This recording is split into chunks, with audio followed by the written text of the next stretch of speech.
राधे राधे दोस्तों, पुत्रदा एकादशी का व्रत सभी लोग रख सकते हैं। विष्णु भक्त इस व्रत को मोक्ष प्राप्ति और अपने कष्टों को दूर करने के लिए रखते हैं। जो निसंतान है वो संतान प्राप्ति के लिए, जिनको पुत्र नहीं है वो पुत्र प्राप्ति के लिए, और जिनकी संतान है वो अपनी संतान की दीर्घायु और अच्छे भविष्य के लिए इस व्रत को रखते हैं। तो आज मैं आपको पुत्रदा एकादशी की पूजा विधि बताऊंगी। व्रत कैसे करना है, व्रत का पारण कब और कैसे करना है, ये सारी चीजें बहुत ही सरल तरीके से बताऊंगी। तो दोस्तों, अगर आपने अभी तक मेरे चैनल को सब्सक्राइब नहीं किया है तो जल्दी से चैनल को सब्सक्राइब कर लीजिए। दोस्तों, पुत्रदा एकादशी के दिन आप सुबह जल्दी उठने के बाद स्नान आदि कर ले। फिर सबसे पहले हम लड्डू गोपाल को दूध से स्नान कराएंगे, फिर हम उन्हें जल से स्नान कराएंगे, फिर हमें उनका सुंदर सा श्रृंगार करना है और लड्डू गोपाल को पीले रंग के वस्त्र पहनाना है। दोस्तों, पुत्रदा एकादशी में भगवान विष्णु के बाल स्वरूप यानी लड्डू गोपाल जी की पूजा की जाती है। अगर आपके पास लड्डू गोपाल नहीं है तो आप भगवान विष्णु की फोटो या मूर्ति का भी पूजन कर सकते हैं। पुत्रदा एकादशी पुत्र की प्राप्ति अथवा संतान की प्राप्ति के लिए किया जाता है। ये पुत्रदा एकादशी साल में 2 बार आती है, एक बार सावन मास के शुक्ल पक्ष में और एक बार पौष महीने के शुक्ल पक्ष में। तो आप चाहे तो पुत्रदा एकादशी की पूजा अपने घर के मंदिर में कर सकते हैं या अलग से चौकी लगाकर कर सकते हैं। तो चौकी लगाकर उसके ऊपर आप पीले रंग का वस्त्र बिछा दे,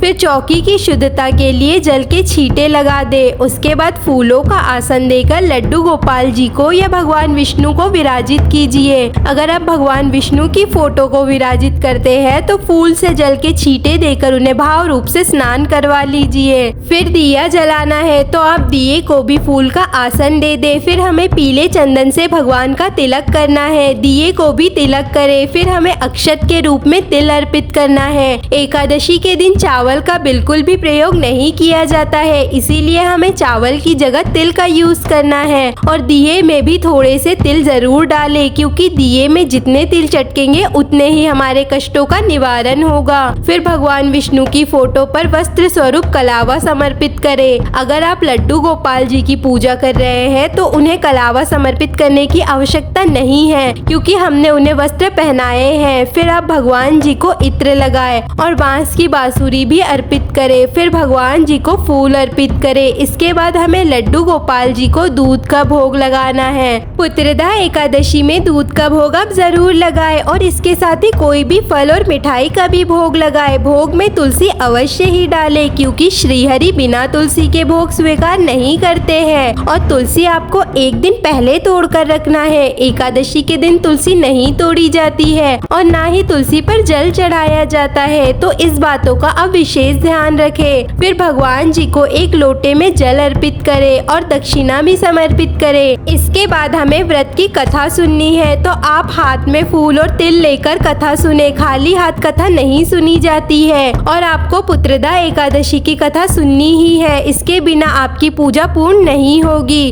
कथा पूरी होने पर आपको फूल और तिल भगवान के चरणों में समर्पित कर देना है। फिर धूप और दीप दिखाकर आरती कर लेंगे। इसके बाद हाथ जोड़कर पूजा में रह गई कमियों के लिए क्षमा मांगेंगे और अपनी मनोकामना को पूरा करने के लिए अपनी संतान की दीर्घायु के लिए भगवान से प्रार्थना करेंगे। इस तरह से हमारी सुबह की पूजा पूरी हो जाएगी। भोग को आप घर में सभी में प्रसाद के रूप में बांट देना और जो जल का लोटा रखा था उससे सूर्य देव को अर्घ्य दे देना। पूजा के बाद आप चाय पानी ग्रहण कर सकते हैं। इसके बाद दिन भर आप भगवान का मन ही मन में जाप करें और शाम के समय उसी चौकी पर भगवान को भोग लगाएं। आप अपने लिए जो भी फलाहार बनाएंगे उसी का भगवान को भोग लगाएं। फिर धूप दीप से आरती कर ले और आप चाहे तो भजन भी गा सकते हैं, सुन सकते हैं। व्रत वाले दिन आपको अन्न का ग्रहण नहीं करना है, उसके अगले दिन आपको व्रत का पारण करना है। पारण का समय 17 अगस्त शनिवार को सुबह 5:51 से 8:05 तक रहेगा।